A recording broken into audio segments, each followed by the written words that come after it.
रामचरितमानस पे माता सती ने एक संदेह रखा प्रभु राम पे कि वो सही में प्रभु है भी या नहीं। तो उसी को लेकर वो कहते हैं, ब्रह्म जो व्यापक विरज, अज अकल अनिया अभेद, सो की देह धरी, होई नर जाहि न जानत वेद। वो कहना चाहते हैं कि सर्वव्यापक माया माया रहित, अजन्मा, अगोचर, इच्छा रहित और भेद रहित, और जिसे वेद भी नहीं जानते, क्या वो मानव धारण शरीर धारण करके क्या वो मनुष्य प्रभु हो सकता है? ये उनकी पहली जो संदेह थी अपने मन की, और इसी के आधार पे जब बात चली तो इस संदेह पे जब आगे बढ़ी बात, तो जो कहानी आगे चलती है वो यही है कि माता सती को अपना देह भी छोड़ना पड़ा किसी संदेह की वजह से। जहां पर कुछ ऐसा लिखा है, निज भ्रम नहीं समुझई अज्ञानी, प्रभु पर मोह धरही जड़ प्राणी, जथा गगन घन पटल निहारी, झापे हूँ भानी कहीं कुविचारी। यहाँ पे कहीं ना कहीं एक अज्ञानी मनुष्य की चर्चा की गई है, जहां पर वह खुद अपने आप का ज्ञान नहीं समझ पाता है और ऊपर से वह श्री राम जी को दोष दे रहा है कि कहीं ना कहीं मैं इनकी वजह से, जैसे आकाश में बादल छा जाते हैं तो सूरज, हम कहते हैं कि सूरज को ढक लिया है बादलों ने, जबकि बादलों की अपनी कोई उतनी कैपेसिटी नहीं है कि सूरज को ढक पाए। तो यहाँ सूरज की उपमा श्री राम जी से की गई है, और जो बादल है वो हमारी अज्ञानता है। तो अज्ञानता का कोई अस्तित्व नहीं रह जाता है अगर श्री राम जी को हम जान ले तो। क्योंकि ज्ञान प्राप्त करने के लिए, जैसे प्रभु श्री राम जी की बात हुई, उसके पहले मैं कुछ बात आपसे कहना चाहता हूं कि कहीं भी किसी भी क्षण ज्ञान प्राप्त करने के लिए व्यक्ति को संशयहीन होना, संशय शब्द नहीं होना चाहिए। दूसरी बात, समर्पण, संशयहीन होना और समर्पण, जहां पे ये दो बातें आती हैं तो हम ज्ञान प्राप्त करने की तरफ अग्रसर होते हैं। अगर आप भाई बहन कोई बात कहते हैं, अगर मुझको लगता है कि इसमें कहीं कुछ है, तो मैं अपनी बात अपने गुरु के सामने प्रकट कर सकता हूँ। उसका जो है, जो संशय है, उसका जो निवारण है वो कर सकता हूँ। इस संदर्भ में मैं आपको एक छोटी सी घटना ऋषि मुनियों की बताता हूँ। आप सभी जानते हो, माघ मास में जब सूर्य मकर राशि में जाते हैं तो बहुत बड़ा स्नान पर्व इलाहाबाद प्रयागराज में लगता है, जिसमें दैत्य, दानव, मनुष्य, ऋषि सभी प्रतिभाग करते हैं। तो वहां पे भारद्वाज मुनि का आश्रम है। भारद्वाज मुनि के आश्रम में सभी ऋषि मुनि एकत्रित होते हैं और स्नान करते हैं, जिसमें याकलव्य मुनि, जो वेदों के बहुत बड़े ज्ञाता हैं, वो भी शामिल होते हैं। जब स्नान खत्म हो जाता है, सारे ऋषि मुनि अपने अपने आश्रमों को जाने लगते हैं, तो भारद्वाज मुनि जो है याकलव्य मुनि का जो है पैर पकड़ लेते हैं और सादर चरण सरोज पखारे, अति पुनीत आसन बैठारे, करी पूजा मुनि सुजस बखानी, बोले अति पुनीत मृदुबानी। भारद्वाज मुनि कहते हैं, हे प्रभु, आप तो वेदों के ज्ञाता हो, मैं आपसे जानना चाहता हूं कि भगवान शिव भी राम की ही आराधना करते हैं, तो राम का चरित्र है क्या?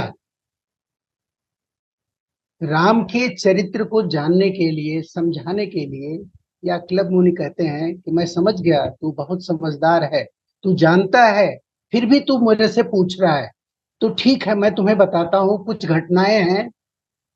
तो भारद्वाज मुनि कहते हैं, नाथ एक संशय बड़ मोरे, करगत वेद तत्व शब्द तोरे, कहत सुमोहि लागत भय लाजा, ज्यों न कहूं बड़ होई काजा। देखिए, गुरु और शिष्य के बीच यही एक चीज होती है। जैसे आप कोई चीज कहना चाहते हो, खुल के बोलिए। अगर आपको कहीं संशय है तो आप पूछने के लिए, देखिए, दोनों मुनि हैं, दोनों ऋषि हैं, वेदों के ज्ञाता हैं, लेकिन एक मुनि दूसरे मुनि को बड़े कोमल वचनों में चादर सहित उसको बैठाता है, उसके पैरों को धोता है और उसके पास बैठता है। तब उसके बाद जो है मुनि कहते हैं कि राम जी का जो चरित्र है वह कई चरणों में बटा हुआ है। राम जी अवतार हैं। आप हम सभी लोग जानते हैं कि रावण बहुत बड़ा ज्ञाता है। उसको सारे जो है भगवान शिव ने सारी चीजें दे रखी हैं, लेकिन वो जानता है कि मेरी मृत्यु होनी है, आज नहीं तो कल होनी है। लेकिन वो ब्रह्मा जी के पास पहुंचता है, जाके कहता है कि आप मुझे एक वरदान दीजिए कि मेरा मृत्यु मनुष्य के हाथों में हो। अब मनुष्य रावण को मार सकता है? ये संभव ही नहीं है। अब देखिए, राम जी का अवतार मनुष्य रूप में होता है और रावण का वध करते हैं। तो रावण का वध करने में और राम का मनुष्य रूप में त्रेता युग में आना, और सांसारिक राम का जो चरित्र है बचपन से बाल्यकाल से देख लीजिए, बालकांड से देख लीजिए और लास्ट तक, कहीं भी राम के चरित्र में आपको ऐसा नजर नहीं आएगा कि जो सांसारिक चीजों से अलग हट करके हुआ। I can recollect my first encounter, I would say, with Ramcharitmanas when I was in class 10th. We have been listening to the stories and in the form of stories and some dohas and chaupais from Ramcharitmanas.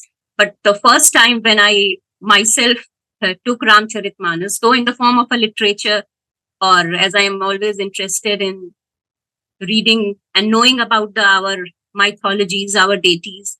So I first took the books in my hand when I was in class 10. And since then, the whole perspective just took a 180-degree turn when I first started listening to Reverend Joshi ji. Since last 2.5 years, we have been listening to his sessions from somewhere or the other. So it gave me a completely new perspective to the whole Ramcharitmanas and to the whole, whatever I have been hearing and whatever I have been listening to in the field of spirituality. So continuing with what Tripathi ji has said about the prasang of Bharadwaj Rishi and Yagvalk Rishi ji, तो मैं उसी प्रसंग को आगे बढ़ाते हुए उसी में मैं अपने जो भी मैंने समझा है मैं उसको जोड़ना चाहूंगी कि जब भारद्वाज ऋषि ने ऋषि याज्ञवल्क्य जी को, दोनों ब्रह्म ज्ञानी, अपने समय के ब्रह्म ज्ञानी, उन्होंने उनको फिर भी अभी उनके मन में संशय है कि ये राम नाम, ये राम तत्व रूप से ये क्या है। उन्होंने उनसे आग्रह किया कि आप मुझे बताएं। वो अभी भी पूछ रहे, राम कवन पूछूं तुही। वो अभी भी अपने इस प्रश्न का उत्तर चाहते हैं और वो ये पूछते हैं कि क्या ये वही राम है जो दशरथ के, अवध के नरेश है, जो दशरथ के पुत्र हैं, क्या ये तत्व रूप में कोई और है। फिर उन्हें जैसे आगे प्रसंग में आगे बढ़ती है कहानी, याज्ञवल्क्य जी उनको आगे की स्टोरी समझाते हुए वो शिव जी और सती जी का प्रसंग बताते हुए आगे समझाते हैं कि कैसे सती जी को भी संशय हुआ, शंकर जी के समझाने के बावजूद भी तब भी उन्हें संशय हुआ कि क्या ये राम जो अपनी पत्नी के विरह में जंगल जंगल घूम रहे हैं, पशु पक्षियों से भी पूछ रहे हैं कि सीता कहाँ है, क्या ये संसार के स्वामी है, क्या ये ब्रह्म स्वरूप है। उसके बाद जैसा कि हम आगे पढ़ते हैं स्टोरी में, उनको फिर अपने गुरु की, अपने शंकर जी की बात ना मानने के कारण जो भी उनको कष्ट सहने पड़ते हैं हम सभी जानते हैं। अगुण सगुण दुई ब्रह्म स्वरूपा, अकथ अगाध अनादि अनुपा, मोर मत मण बड़ नाम दुहु ते, किए जेहि जुग निज बस निज होते। अगुण सगुण दुई ब्रह्म स्वरूपा, तो कहते हैं अगुण और सगुण हम सभी जानते हैं, एक निर्गुण है ब्रह्म, एक सगुण ब्रह्म है, और जो अगाध है अनादि है। पर उसके बाद सेकंड लाइन में फिर बोलते मोर मत बड़ नाम दुही, मीन्स अगुण और सगुण से भी बड़ा जो है वो है ये नाम रूप है।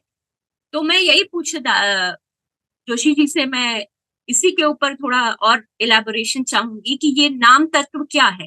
ये सगुण और निर्गुण तो समझ में आता है, ये नाम क्या इससे अलग है, और ये अलग है तो इस पे मैं और इलेबोरेशन चाहती हूँ। मुझे भी अभी ये संशय है, तो जैसे जैसे आप इस ज्ञान के सरोवर में जैसे जैसे आप उतरते हैं, तो पहले तो आपकी शंकाएं हैं, तो मेरी तो अभी बहुत ही शंका है, जो बहुत ही ऐसे प्रश्न है जो मैं पूछना चाहती हूँ। तो रामचरितमानस से दोहा नंबर 22, पेज नंबर 27 कि इस बिटिया ने जो प्रश्न दोहा नंबर 22 को लेकर के बालकांड अपनी जिज्ञासा जाहिर की है, उस पर अपने कुछ विचार रखना चाहेगा कि जैसे किसी हम साइंस विज्ञान पढ़ाते हैं तो किसी वस्तु के 3 हैं, ठोस, द्रव और गैस। जैसे ये 3 पदार्थ के 3 जो है वो रूप होते हैं, ऐसे ही समझाने के लिए निराकार परमात्मा, जिसका कोई निर्गुण निराकार कोई रूप नहीं है और कोई तत्व भी नहीं है जिसके द्वारा कोई चीज बनाई गई हो, तो हमारे वेदों ने कहा है कि जब कुछ नहीं था, केवल परमात्मा तत्व ही था, तो उसने कहा एको हम बहुश्याम, मैं एक हूं, एक से अनेक हो जाऊं। ऐसा शिव संकल्प किया परमात्मा ने, तो सारा संसार बन गया। जैसे कि हम रात को जब सोते हैं तो बिस्तर पर लेटे हुए होते हैं, मन हमारा एक नई सृष्टि की रचना कर देता है और उसी में हम खोए रहते हैं सब सपने में, और जहां जगे वो सपना गायब। इसी प्रकार परमात्मा के 2 रूप जो हमारे शास्त्रों ने बताए हैं, एक निर्गुण निराकार, एक सगुण साकार। तो सच माने में ये जो तत्व, मूल तत्व है, जिसको हम आत्म तत्व कहते हैं, जो किसी चीज से लिपायमान नहीं होता और कण कण में व्याप्त है, जिसके लिए वेदों ने कहा गया है अणोरणीयान महतो महियान। ये सूक्ष्माति सूक्ष्म भी है और महान से महानतम भी है ये तत्व। तो ये तत्व जो है वही सृष्टि के रूप में, सगुण रूप में आ गया। अब यहाँ तुलसीदास जी कहते हैं कि निर्गुण रूप और सगुण रूप, इन दोनों का दुभाषिया जो है वो नाम है। नाम दोनों से बड़ा है। कहाँ लगे नाम बढ़ाई, राम न सके नाम गुण गाई। जो सगुण साकार प्रभु हैं उनके लिए कहा, और निर्गुण दोनों के लिए, कि राम जो यत्र तत्र सर्वत्र व्याप्त है, ये भी नाम के गुणों की, नाम इससे भी बड़ा है, दोनों से भी बड़ा है, निराकार साकार से। और एक जो सगुण साकार राम थे, उन्होंने अहिल्या स्त्री को तारा, पत्थर से उसको नारी बना दिया, लेकिन नाम ने अनेकों की कुमत सुधार दी। एक तिये तापस तिये तारी, और नाम जो है खल कुमति सुधारी, करोड़ों लोगों की कुमति को सुधार दिया। इसलिए कहा गया है कि नाम जो है वो दोनों से बड़ा है, नाम की बड़ी महिमा गाई गई है। और इसीलिए कहा गया है कहाँ लगे नाम बढ़ाई, राम न सके नाम गुण गाई। नाम की इतनी बड़ी महिमा है। और यहां तक कहा गया कि हनुमान जी महाराज ने जो है वो राम का नाम ही रटा और स्वामी को अपने बस में कर लिया। नाम जपत मंगल दिस दसहूं, भाव कुभाव अनक आलसहूं। जीव जो है भाव से या कुभाव से परमात्मा का जब नाम लेता है तो परमात्मा स्मृति में आ जाता है। जो निराकार परमात्मा है, इसका जो भी नाम आप अपने, इसके अनेक नाम है, ये अनामी है लेकिन अनेक नाम, अनंत नाम है इसके। तो जो नाम आपको प्रिय लग रहा है, जो रूप प्रिय लग रहा है, उसको जैसे कहते हैं रूप विशेष नाम बिनु जाने, करतल गत न करें पहचाने। सारा संसार परमात्मा का रूप है, लेकिन जो परम पुरुष है, जो सदगुरु है, जो आपको मार्गदर्शन करने वाला है, जो आपको अंधकार से प्रकाश में लाने वाला व्यक्ति है, वो एक विशेष रूप है परमात्मा का। उसके पास आपको जाना पड़ेगा। और नाम जानने की चीज, नाम रटने की चीज नहीं है। नाम को ही कहते हैं तत्व ज्ञान। तत्व ज्ञान ही जो मूल है। जैसे सीधा सीधा सा ज्ञान शुरू में आप सबके चरणों में विनती की थी कि तुलसीदास जी ने लिखा है, सप्त प्रबंध सुबक सोपाना, ज्ञान नयन निरखत मन माना। ये 7 कांड जो बनाए गए हैं, राम कथा रूपी सरोवर जो है, इसकी 7 सीढ़ियां हैं। इन सीढ़ियों पर क्रमशः उतर करके आप तरह तरह के रहस्य मणियां इसमें से खोज पाएंगे। कब? जब ज्ञान रूपी नेत्र आपके पास होंगे। रामचरितमानस का सही अर्थ, सही तात्पर्य, सही रहस्य जब भी जानने में आएगा जब ज्ञान रूपी नेत्र को लेकर के हम इसको देखेंगे। और ज्ञान रूपी नेत्र क्या है? कि ये आकाश जो सब जगह व्याप्त है, ये बुद्धि की पकड़ में आता है, समझ में आता है। तो आकाशवत परमात्मा कण कण में व्याप्त है। ये बात आज दिल दिमाग में स्थिर रूप में आपकी बुद्धि इस चीज को पकड़ ले, स्थिर बुद्धि हो जाए कि परमात्मा आकाशवत कण कण में व्याप्त है। और इसके लिए तुलसीदास जी ने रामचरितमानस में लिखा है कि बिनु पग चले। हम जहां कहीं जाते हैं, ये आकाश हमारा कहीं साथ छोड़ता है? जहां जाएंगे ये खाली जगह हमारे आगे पीछे अंदर बाहर सब जगह व्याप्त है। तो खाली जगह की तरह से ही ये तरह इसलिए बताया गया कि आकाश तत्व तो हमारी बुद्धि में पकड़ में आता है, परमात्मा बुद्धि के परे है। हमारे जो प्रभु राम ने जन्म लिया, उसके पहले ही वाल्मीकि जी ने रामायण की रचना कर दी थी, उनके जन्म के पहले ही। और उसमें वाल्मीकि जी ने कहा है, जब राम राघवेंद्र सरकार से शरीर गए हैं और जाकर के वाल्मीकि जी से कहा कि भाई हम अपने पिता की आज्ञा मान करके 14 वर्ष का वनवास लेकर के हम और हमारा छोटा भाई लक्ष्मण और हमारी पत्नी सीता आए हैं।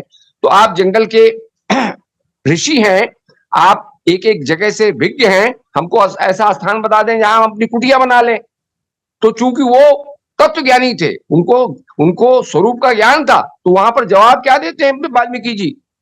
किंतु पूछत मैं रहा कहां, ओ मैं पूछत सकुचाओ, और जहां न हो तहां देऊ कहे, तुम्हें दिखाओ उठाओ। आप स्वरूप से तो कण कण में व्याप्त हो महाराज, आप कहां नहीं हो?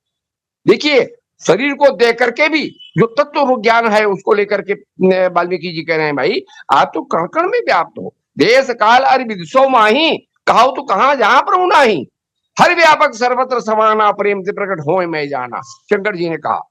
तो आप तो सब जगह व्याप्त हो। राम स्वरूप तुम्हार वचन अगोचर बुद्धि पर, अभिगत अकथ अपार, नेत नेत नित निगम कहा। आपका स्वरूप जो है मन से, बुद्धि से, इंद्रियों से परे है। आप दिव्य हैं और हमारे पास कोई दिव्य चीज है नहीं जिसके द्वारा हम आपको देख पाए। तो परमात्मा को देखने के लिए दिव्य दृष्टि चाहिए, जिसको ज्ञान रूपी नेत्र कहते हैं। ज्ञान रूपी नेत्र की परमात्मा आकाशवत अणोरणीयान महतो महियान सब जगह व्याप्त है। और यही बर्फ बना हुआ है, जल, इसको बर्फ को हम गर्मी देंगे, ये जल बन जाएगा, द्रव बन जाएगा, द्रव को और गर्मी देंगे, ये वाष्प बन जाएगा, भाप बन जाएगा।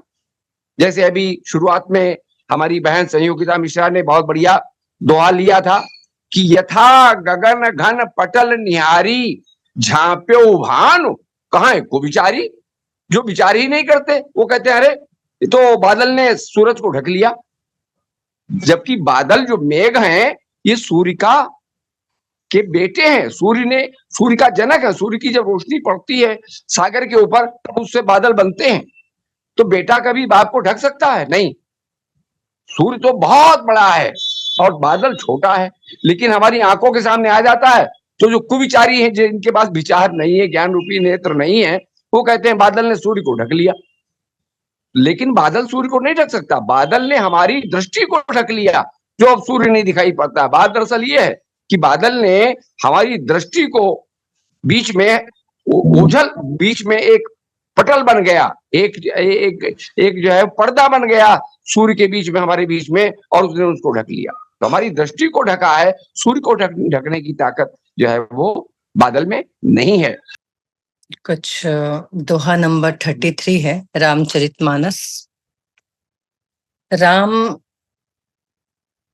के वास्तविक गुण के बारे में कहा गया है कि राम अनंत अनंत गुण, अमित कथा विस्तार, सुनि अचरज न मानहि जिनके विमल विचार। यानी राम की कथा अनंत है, गुण भी इनके यानी गुण भी इसके अनंत है, और राम की कथा का विस्तार जो है वो भी असीम है। मुझे एक बात बिल्कुल समझ में नहीं आती है कि जो राम को मानते हैं वो ये जो शब्द कुछ बिल्कुल सटीक शब्द जब आते हैं तो इस पर ध्यान क्यों नहीं दे पाते हैं? क्योंकि एक राम दशरथ का बेटा, यहां तक राम सीमित नहीं है। और यदि यहां तक हम राम को सीमित करके बैठे हैं तो यानी कि मैंने कुछ नहीं बहुत कुछ गवाया है। तो अनंत ये राम है, गुण भी अनंत है। अब देखिए सेकंड लाइन में क्या कहते हैं कि जिनके निर्मल विचार, यानी जो मन, यानी जो हम कैसे हाइजीनिंग कैसे मेंटेन करके रखते हैं, स्वच्छता हर एक चीज के बारे में, चाहे वो तन के बारे में हो, चाहे वस्त्र के बारे में हो, चाहे फिर कोई खाद्य पदार्थ के, बहुत हाइजीन का आजकल स्वच्छता का बहुत विशेष ध्यान, इसमें सभी जागरूक हो गए हैं। लेकिन जो आंतरिक स्वच्छता है, हाइजीन है, वहां तो है ही नहीं कुछ ध्यान। उसके लिए क्या कर रही हूं मैं, उसके लिए हम क्या कर रहे हैं? ये जो निर्मल विचार वाले हैं उनके लिए ये कोई अचरज की बात नहीं है। अचरज की बात कब नहीं होती है, ये पॉइंट की बात है। यदि मेरे सामने कुछ ऐसा हो गया जैसे कि गेहूं रखा हुआ है और उसका मुझे कुछ ही मिनटों में आटा भी बना करके गेहूं का रोटी मेरे सामने आ गई, मुझे आश्चर्य नहीं होगा, क्योंकि वो प्रोसेस मुझे पता है, उसकी जानकारी है, इस चीज का बोध है, अनुभूति है, मैंने उसको ग्रहण किया है, इसलिए अचरज नहीं है। लेकिन जिसने कभी गेहूं को आटा बनते हुए और आटा गूंथते हुए और उस प्रोसेस के बाद थाली में रोटी आते हुए देखी ही ना हो, उसके लिए तो बहुत अचरज की बात होगी, आश्चर्य की बात होगी। तो निर्मल विचार वालों के लिए ये कोई अचरज की बात नहीं है, ऐसा कह रहे हैं। और निर्मल विचार, निर्मल मन जन मोहि पावा पावा, मोहि कपट छल छिद्र न भावा। ये कब होगा? जैसे कि अभी पंडित जी ने भी कहा, पूज्य कैलाशनाथ तिवारी जी ने, कि ये तत्व बोध के बिना संभव नहीं है। चंचल जी, ये सेम प्रश्न और ये दोहा पिछले कुछ मुझे लगता है 2 सप्ताह पहले एपिसोड में लिया गया था, तो वहां भी ये प्रश्न आया था। एक ही बात इस पे कहने का है कि ये वाकई में इसमें वो जिज्ञासु की आवश्यकता है, जिसको हम बार बार जैसे स्टार्टिंग में ही डॉक्टर त्रिपाठी जी ने ये बात कही कि कोई संशय नहीं होना चाहिए, और यदि है तो मेरे सामने विद्वान है, संत है, उनसे हम अपने संशय को दूर कर दे। बिना समर्पित संशय को दूर किए हम आगे कैसे बढ़ेंगे, इस यात्रा में आगे कैसे बढ़ेंगे? तो कहने का तात्पर्य यही है कि वाकई में जो राम चरित्र है उसे हम ग्रहण करें, और उसको जब हम ग्रहण कर पाएंगे, श्री राम जी के चरित्र को जब हम स्वयं वो अपना चरित्र बनाने की कोशिश करेंगे, स्वयं हम उसे जीने की कोशिश करेंगे, जो कि ये न्यारा है, जो कि कबीर जी ने कहा कि चौथा छाड़ी जो पंचम ढावे, कहे कबीर वो हम पर आवे। यानी उस तत्वबोध, यानी कि तत्वबोध से ब्रह्मबोध और फिर आत्मबोध, यहाँ अपना ध्यान केंद्रित करना है। अगुण सगुण दुई ब्रह्म स्वरूपा, जी, अकथ अगाध अनादि अनुपा, मोरे मत बड़ नाम दुहते, किए जही जुग निज बस निज बूते। ठीक है पंडित जी, आज्ञा हो तो कुछ बढ़े इस पर। आपने निराकरण कर दिया है, मैं तो छोटी मोटी पुड़िया रख दूंगा कहीं से कोई मिल जाए, आप ही के दिया प्रसाद है। दो शब्द इसके अंदर ध्यान से देखिए चंचल जी, एक अगुण की बात है, एक सगुण की है, फिर ब्रह्म की है और फिर नाम की गई है। अगुण और सगुण क्या हो सकते हैं, इसको ध्यान से पकड़ने की जरूरत है। सगुण वो जो व्यक्त हो सके, एग्जिबिटेबल।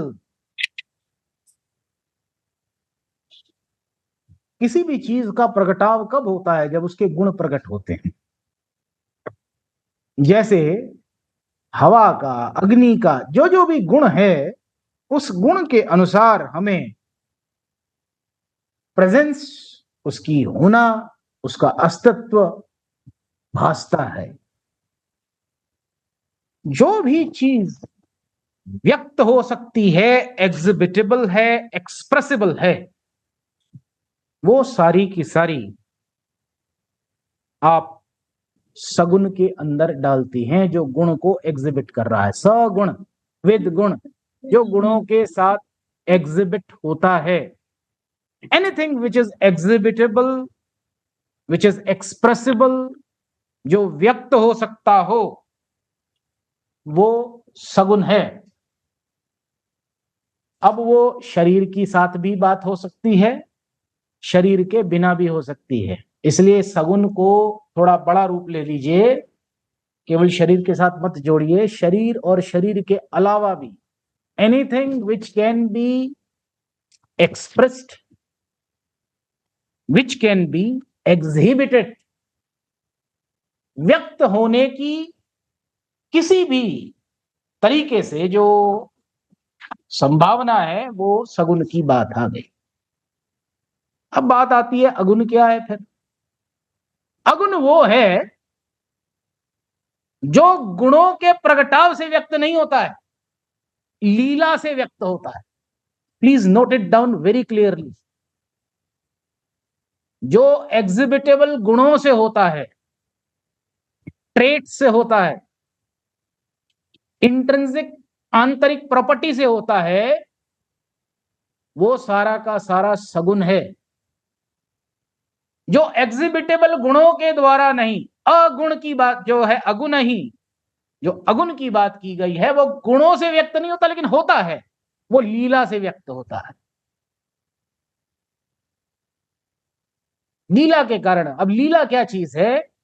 लीला वो चीज है जिसके द्वारा कोई ऐसी चीज होती है जो कि प्रकृति के सिद्धांत से अलग समझी जाए, जिसको कि हम प्रकृति के नियमों के साथ बांध ही नहीं सकते।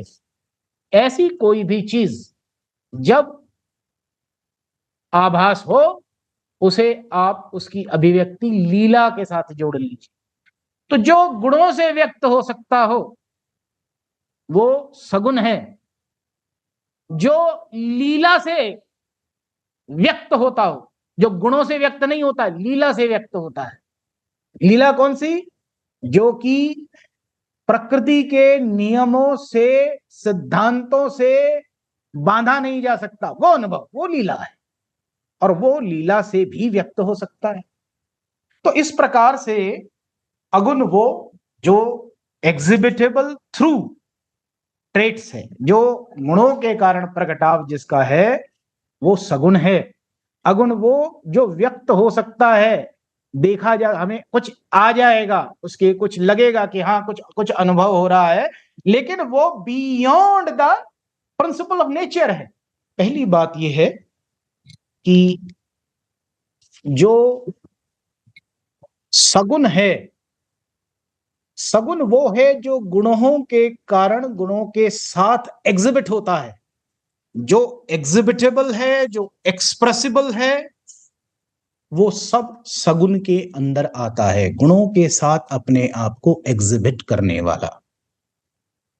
और जो गुणों के कारण नहीं, बल्कि गुण वो हैं जो कि प्रकृति के नियमों से बंधे हुए हैं। जैसे जितने भी गुण हैं प्रकृति के कारण, देन के कारण हैं, वो सारे गुणों से परे अगर कोई प्रिंसिपल ऑफ नेचर के अलावा भी कोई एग्जिबिट कर सकता है, दे सकता है, तो हम उसे लीला कहते हैं। प्रभु की ये लीला है। लीला मीन्स नॉर्मल सर्कमस्टांस में जो हमें नेचर में प्रिंसिपल के हिसाब से नजर आता है, ये बियॉन्ड द कंप्रीहेंशन है, beyond the principle of nature है। ऐसे को हम लीला कह के स्वीकार करते हैं। ये दो मोटी सी चीजें हैं, मैं बड़े उन शब्दों में समझा रहा हूं। पंडित जी तो जो हैं वो बहुत गहराई से इस बात को समझते हैं, मैं वो बात रख रहा हूं जो मेरी अपनी अनुभूति है। आप काइंडली उसी संदर्भ में इसे ग्रहण कीजिए। सो सगुण वो है जो कि एग्जिबिटेबल थ्रू गुण है, थ्रू ट्रेट्स है, और जो अगुण है वो गुणों के कारण व्यक्त नहीं होता है, वो लीला के कारण। जैसे लीला हुई तो मैंने आभास किया कि आज ये तो कोई नई चीज मेरे से हो गई, अब भी आप उसको अनुभव कर रहे हैं, अभी भी आप अनुभव कर पा रहे हैं, लेकिन वो लीला के कारण है, उसके गुणों के कारण। यानी कि प्रिंसिपल ऑफ नेचर उसे डिफाइन नहीं कर सकते, बता नहीं सकते, कह नहीं सकते, वो बियॉन्ड है। उसे लीला के द्वारा फिर भी हम कंप्रीहेंड कर सकते हैं इस रूप में। तो अगुण और सगुण एग्जिबिटेबल फॉर्म है जो एक्सप्रेसिबल हो सकते हैं। तो जहां भी कोई चीज एक्सप्रेशन में आ जाए, एग्जिबिटेबल हो, व्यक्त हो सकती हो, या फिर वो अपने आप को व्यक्त कर सकती हो, ये दोनों चीजें दरअसल पहली चीज सगुण और अगुण के अंदर आ गई।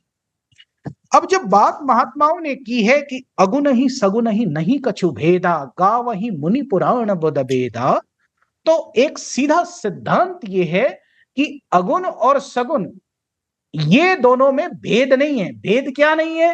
क्योंकि दोनों एग्जिबिटेबल हैं, दोनों किसी ना किसी रूप में व्यक्त हो सकते हैं, चाहे हम उसे लीला रूप में माने, चाहे हम उसे गुणों के रूप में के कारण उसको व्यक्त पा सकें, अनुभव कर सकें। अगुण ही सगुण ही नहीं कछु भेदा, गाव ही मुनि पुराण बुध भेदा। अगुण अरूप अलख अज जोई, जो अगुण अरूप और अलख है, भक्त प्रेम बस सगुन सो हुई। भक्त के प्रेम के कारण beyond the laws of nature भी जाकर ये अपने आप को व्यक्त कर देता है। आप समझे, लीला कब करता है? भक्त के प्रेम में करता है।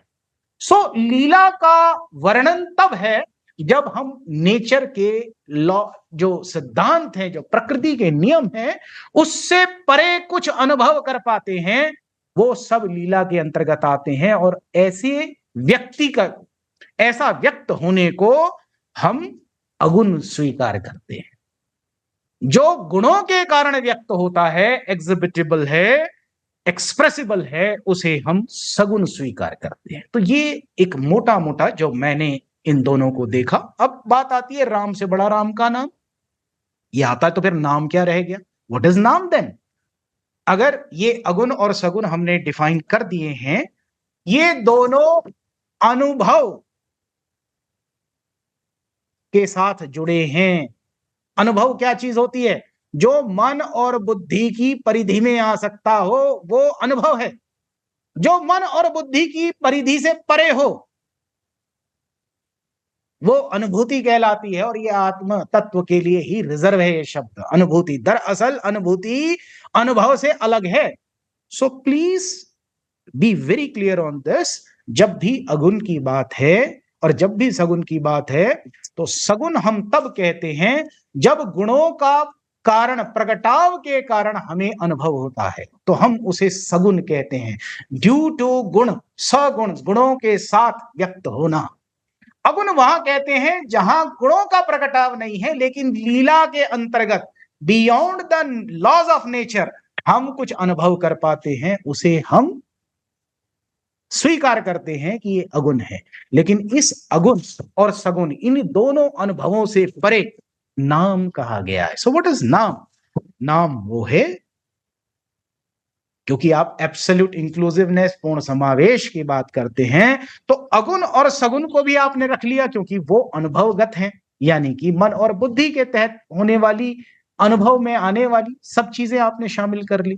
लेकिन जो बियॉन्ड है, जो इनसे बियॉन्ड है, उसे नाम दिया गया है, और नाम कोई नहीं है, ब्रह्म का शुद्ध स्वरूप है, जिसका प्रगटाव ना व्यक्त होने के कारण है, यानी कि जो अनुभव सगुण के रूप में भी नहीं और निर्गुण रूप में भी नहीं, ये दोनों चीजों से परे नाम शब्द है। और नाम का भाव ये है, it is that form of the Brahma which is the absolute energy,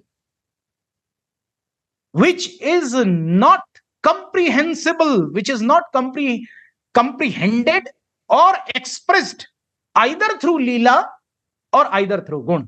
जो गुण और लीला से परे होकर आत्म अनुभूति का विषय है, वही दरअसल नाम कहलाता है। और नाम वो है जो आप तत्व के बोध के कारण जान पाते हैं। पंडित जी ने इस पॉइंट को बिल्कुल क्लियर रखा है, जो तत्व के कारण तत्व बोधि, यानी वो आत्मा, जब आत्म तत्व इसे अनुभूति करता है, किसी गुणों के कारण नहीं और किसी लीला के कारण नहीं। न तो उसमें कोई लीला हो रही है, ना कुछ ऐसा हो रहा है कि आप कुछ बड़ा कुछ नया देख रहे हैं नेचर के ना आप गुणों के सिस्टम के साथ इसे देख रहे हैं। दोनों चीजों से अलग आत्म तत्व की अपनी अनुभूति है ये, और अनुभूति का विषय ही नाम कहलाता है। जब इसे आत्म तत्व अनुभूति करे, यही नाम है। तो नाम इज समथिंग जो तत्व बोध के साथ जुड़ा हुआ एक अवस्था है। तो इसमें चंचल जी थोड़ा सा पकड़ लीजिए इस बात को। कुछ चीजें ऐसी होती हैं जिसे एक्सप्रेशन नहीं दिया जाता। मैं फिर भी इस दातार प्रभु के देन से जो कुछ भी संभव है, जितना कहना उतना भी आपको कह रहा हूं। जो गुणों के कारण एग्जिबिट होता है, जो एक्सप्रेशन में आ सकता है, उसको हम सगुण कहते हैं। विद गुण, सगुण मीन्स accompanied by गुण, having the गुण, exhibitable through गुण। गुण वो हैं जो प्रकृति के नियमों के कारण बने हुए कुछ खास, जैसे अग्नि में गुण ताप का है, जैसे हवा में वेग का है, ये सारे प्रिंसिपल ऑफ नेचर से बंधे हुए हैं। ताप क्या है? Principle of law of nature लगेगा उसके ऊपर। वेग क्या है? लॉ ऑफ नेचर लगेगा उसके ऊपर। व्याप्त होना क्या है? लॉ ऑफ नेचर लगेगा उसके ऊपर। सो जहां भी गुणों की बात आती है, वहां हम सगुण की बात करते हैं। जब एग्जिबिटेबल फॉर्म में हम कुछ अनुभव करते हैं मन और बुद्धि के द्वारा, उसको हम सगुण कहते हैं। जब लीला के द्वारा beyond the laws of nature जाकर कुछ अनुभव करते हैं, लेकिन उसको हम प्रकृति के गुणों के साथ बांध नहीं सकते। फॉर एग्जाम्पल, लीला हुई, टेम्परेचर बढ़ा है किसी का, अब कई फिल्मों में आपने देखा होगा, ताप बढ़ा हुआ है, अचानक टेम्परेचर नीचे को जाने लगा है। आप कहोगे ये क्यों हो रहा है भाई? वो नेचर के रूल के साथ नहीं जुड़ा हुआ है, वो एक लीला है, वो भी अनुभव की जा रही क्योंकि हम उसे देख पा रहे हैं। नाउ दिस इज कॉल्ड, ये दरअसल अगुण की बात आती है। तो अगुण और सगुण वो जो कि वो रूप हैं या वो बातें हैं जो कि हमें अनुभवगत हैं, जो कि हमारे मन और बुद्धि से जुड़े हुए हैं।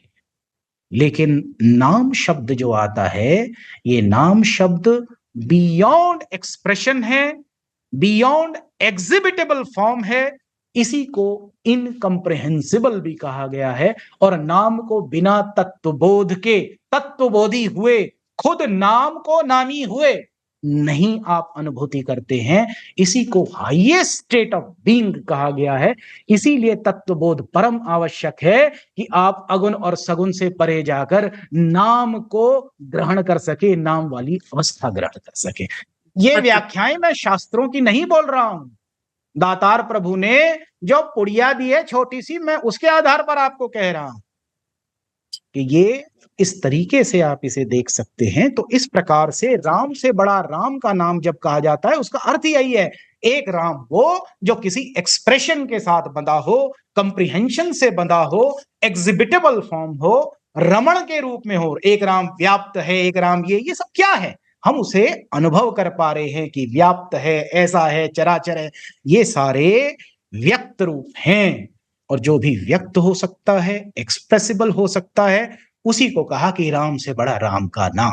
यानी राम की अवस्था जो एक्सप्रेसिबल है, उससे बड़ा रूप, उससे बड़ा रूप, यानी कि जो मन और बुद्धि से हायर स्टेट में प्राप्त किया जा सके, जो आत्म तत्व जिसे ग्रहण कर सके, उसी को अनुभूति कहा जाता है। और इसीलिए राम से बड़ा राम का नाम कहा गया है, क्योंकि राम तक आप एग्जिबिटेबल फॉर्म में होते हैं, एक्सप्रेसिबल फॉर्म में होते हैं, सगुण और अगुण के व्यक्त रूप में, अनुभव में, मन और बुद्धि की परिधि में होते हैं। पर जैसे ही आप नाम की बात करते हैं, you have to go beyond, और ये तत्व बोध के बिना संभव नहीं है, बिना नामी हुए संभव नहीं है, और ये अनुभव नहीं है बल्कि अनुभूति है।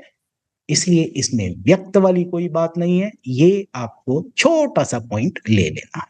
तो मेरा ख्याल है आज ये वाला पॉइंट आज रख दिया गया है कि जो लीला और व्यक्त होने, जो गुणों से और लीला से दोनों से व्यक्त ना होता हो, केवल तत्व बोध द्वारा ग्रहण किया जाए, अनुभूति हो, वही नाम है।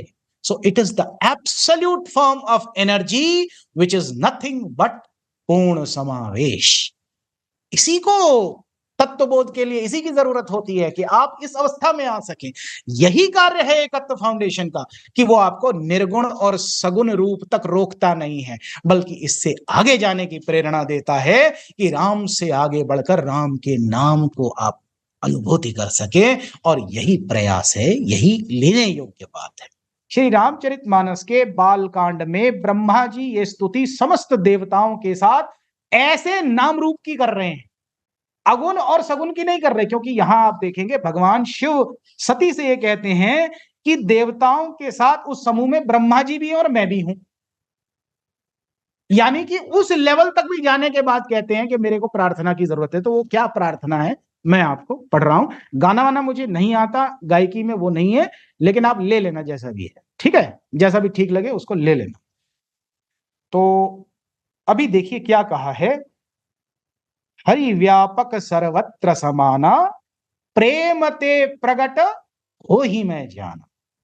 यानी कि सर्वत्र समान रूप से व्याप्त होने के बाद इसे किसी भी गुण या लीला से कोई प्रकट नहीं है। ये तो प्रेम के प्रेम और कुछ नहीं है। प्रेम वही चीज है, मैं पूरे तरीके से बिना किसी भेदभाव, बिना कोई रूप रखे 100% समर्पण है मेरा। दैट्स ऑल, दैट इज प्रेम। प्रेम वहां होता है जहां ऊपरी एक्सप्रेशन की आवश्यकता नहीं होती। 100% समर्पण इज इक्वल टू प्रेम। That's all. ये मोटी सी व्याख्या आप समझ लीजिए। और प्रेम में फिर कुछ करने की जरूरत, जहां तक करने की आपको जरूरत है वहां प्रेम का आरंभ नहीं है। जहां तक कर्म आप कर सकते हैं वहां तक प्रेम नहीं है। जहां कर्म की सीमा खत्म है प्रेम का आरंभ है वहां से। तो इसलिए जो करने वाले काम करते हैं कि करो उससे प्रेम जागे, ऐसा नहीं। प्रेम के बाद अपने आप स्वतः सारे कर्मों का स्वतः कोई भी, मतलब आप करते रहिए कोई फर्क नहीं है, लेकिन वो करते हुए भी और ना करते हुए भी अपने आप स्व अस्तित्व है, बना हुआ है, एंड दैट इज कॉल्ड प्रेम। ये वो फाइनल प्रार्थना है जो नाम के लिए की गई है, ना अगुण के लिए ना सगुण के लिए। क्योंकि इसमें वर्णन है कि भगवान शिव भी सती को ये बात बता रहे हैं, मैं खुद भी मौजूद हूं और ब्रह्मा जी भी मौजूद है, सारे देवता भी मौजूद हैं, हम सब ऐसे परम रूप के आगे प्रार्थना कर रहे हैं। तो किसके आगे कर रहे हैं? नाम के लिए कह रहे हैं। ठीक है, तो प्रेम की तरफ कैसे जा रहे हैं देखिए, इसको देखिए, बोलिए। जय जय सुरनायक जय सुखदायक, बोलिए। जय जय सुरनायक जय सुखदायक प्रणत पाद भगवंता, बोलिए। जय जय सुरनायक जय सुखदायक प्रणत पाल भगवंता, गौतुज हितकारी जय सुरारी सुसुता प्रिय गोद्विज हितकारी जय सुरारी सिद्धु सुता प्रिय कंता। चलिए बोलिए सारे। जय जय सुर नायक जय सुखदायक प्रणत पाल भगवंता। जय जय सुर नायक जय सुखदायक प्रणत पाल भगवंता। तो यहाँ पहली प्रार्थना है, उसके बाद दूसरी प्रार्थना है।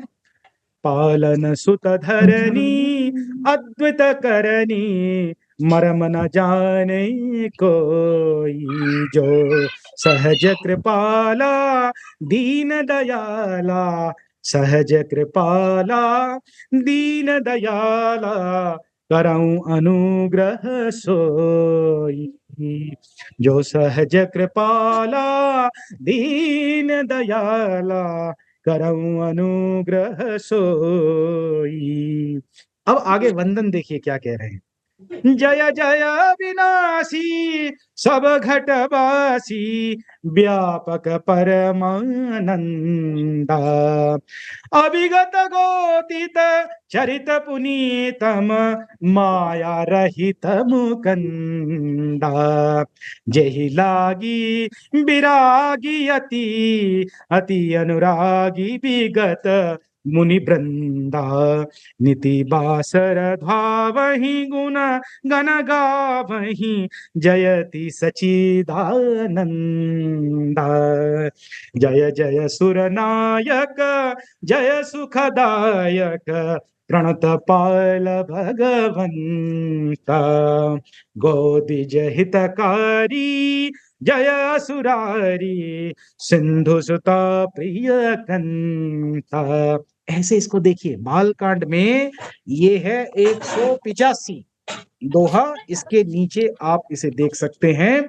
और आखिर में इसको गाने के बाद कह रहे हैं, यही सृष्टि उपाई त्रिविध बनाई सह सहाय न दूजा। इसको किसी के साथ की जरूरत नहीं, खुद ही अपने आप सृष्टि की रचना स्वतः कर दी है।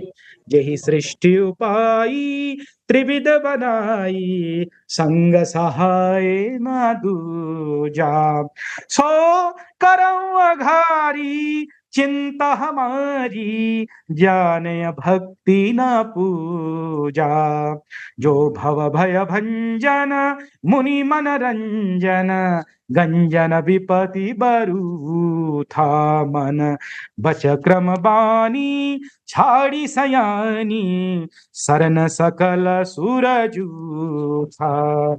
ये प्रार्थना है नाम के लिए, न अगुण के लिए न सगुण के लिए, ये प्रार्थना है नाम के लिए।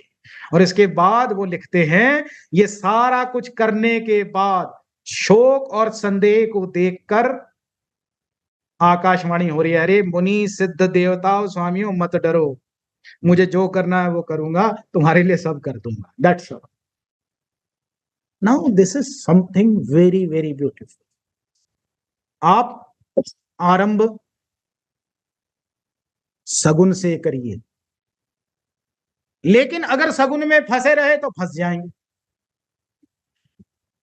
कोई कहेगा नहीं मैं लीला के ऊपर विश्वास करता हूं, मेरे आगे अचानक से कुछ हो जाएगा beyond the laws of nature, तो मेरे लिए बहुत बड़ी बात हो जाएगी, वो निर्गुण में फंसा रहेगा। इन दोनों से ऊपर without vibrational state, non vibrational state of the soul is the finality, जहां ये अनुभूति कर सकती है। अनुभूति क्या है? अनुभूति जो अनुभव मन और बुद्धि से अनुभव होता है, आत्म तत्व से अनुभूति होती है। जो अनुभूति के ऊपर बेस्ड है वही नाम है, और बिना तत्वबोध के नाम को समझ पाना असंभव है। इसीलिए तत्वबोध की सबसे बड़ी इंपॉर्टेंस है। चाहे कोई सालों साल सगुन को लगा रहे भजता, चाहे कोई निर्गुण को लगा रहे, लेकिन अगर उसे वास्तविकता में नाम के साथ जुड़कर नामी होना है ना, तो उसे बिना तत्वबोध के ये प्राप्ति संभव नहीं है। इसीलिए एब्सोल्यूट इंक्लूसिवनेस की जरूरत है, पूर्ण समावेश की जरूरत है, एंड दैट इज वेयर एकत्व फाउंडेशन इज इंडिकेटिंग। आज बच्चों को देखा आपने, मुझे कुछ लोग कहते हैं मुझे जी तत्व बहुत बड़ा भारी भारी शब्द है, नहीं समझ में आया। बच्चों को समझ में आ गया है, पहली क्लास के, दूसरी क्लास के निर्मल भाव से बैठे हैं। They understood the point. Why they understood? Do you know? उन्होंने अपने आप को अनुभव के साथ रोकना उचित नहीं, रोका नहीं, उन्होंने प्रार्थना ईमानदारी से की।